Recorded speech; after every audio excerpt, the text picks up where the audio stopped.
একমাত্র আপনার আমার জন্য বড় দয়ালু কে? কেমন দয়ালু দেখেন, আপনি আমি মায়ের গর্ভে যখন ছিলাম, আপনার আমার কোনো পরিচয় পৃথিবীতে ছিল না। পৃথিবীতে আপনার আমার কোনো পরিচয় নাই, কেউ জানতো না, কেউ চিনতো না।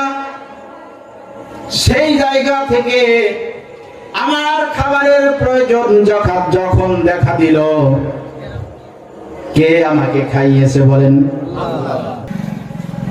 মায়ের গর্ভস্থিত সন্তান যখন 4 মাস বয়স হয়ে গেছে, কয় মাস বলেন? 4 মাস বয়স যখন হয়ে গেল, আল্লাহ রাব্বুল আলামিন ফেরেশতার মাধ্যমে আপনাকে আমাকে মায়ের গর্ভে থাকাকালীন 4 মাস বয়স যখন হয়েছে, রূহ ফুঁকে দিয়েছেন। আল্লাহ হুকুম করেছে, ফেরেশতা এসে রূহ ফুঁকে দিয়ে গেছেন। আপনার আমার শরীরের মধ্যে যখন আল্লাহ রাব্বুল আলামিন রূহ ফুঁকে দিলেন, সঙ্গে সঙ্গে আপনার আমার খাবারের প্রয়োজন দেখা দিয়েছে। খাবারের প্রয়োজন যখন দেখা দিল, পৃথিবীতে আমার আপনার বাবা, আমার আপনার মা, আমার আপনার আত্মীয় স্বজন যারা ছিল, কেউ কি আপনাকে আমাকে ওই জায়গায় খাবার সরবরাহ করেছে নাকি? কার কার খাবার বাইরে থেকে সার্ভিস পেয়েছেন? একটু হাত জায়গায় দেখান তো। তাহলে কথা কেন বলেন না? কথা বলতে হবে, এটাও একটা সুন্নাত।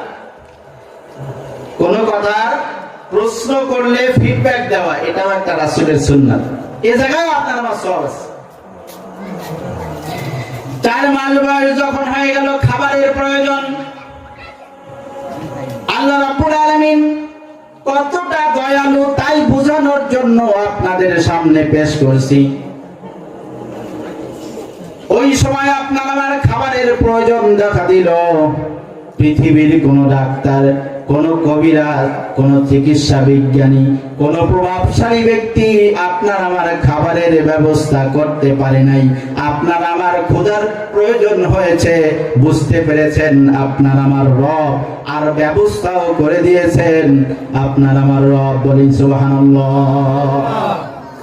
আল্লাহর হাবিব বলেন, যখন সন্তানের খাবারের প্রয়োজন হয়েছে, মায়ের নাভির সঙ্গে সন্তানের নাভির একটা সংযোগ জুড়িয়ে দিয়েছেন, আর ওই নাভির রক্ত দিয়ে, মায়ের রক্ত দিয়ে আল্লাহ রাব্বুল আলামিন তিল তিল করে বড় করেছেন। বলেন সুবহানাল্লাহ।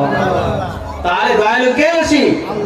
দয়ালু মেহেরবান করুণা আফুরান, আর কেউ নয় তুমি মালিক।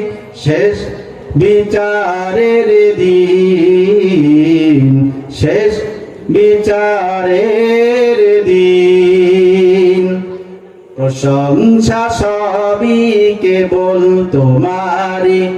প্রশংসা তার কার? আল্লাহ।